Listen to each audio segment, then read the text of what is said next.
govorimo o Slovenski tiskovni agenciji, ne, in seveda o tem krčevitem prizadevanju sedanje oblasti, da na nek način v nekem trenutku je bilo videti, kot da hoče dobesedno streti Slovensko tiskovno agencijo. Jaz jo pojmujem kot nek steber naše državnosti.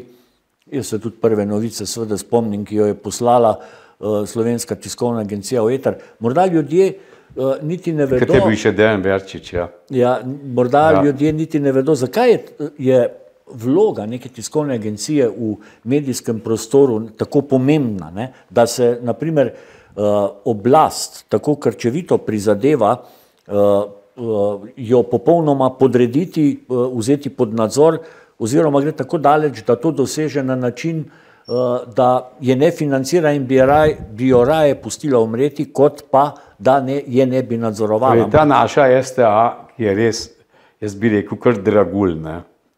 Brez keca, nič... Se strinjam popolnoma. Nič ne pretiravam, ne.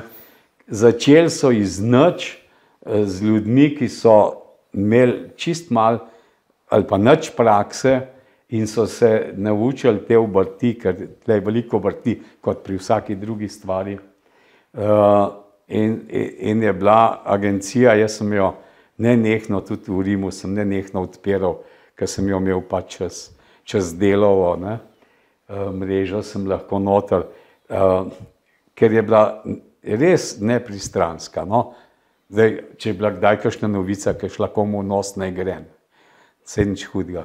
Ampak, da bi šel pa tako agencijo uničevati, to je pa tako nesmiselno.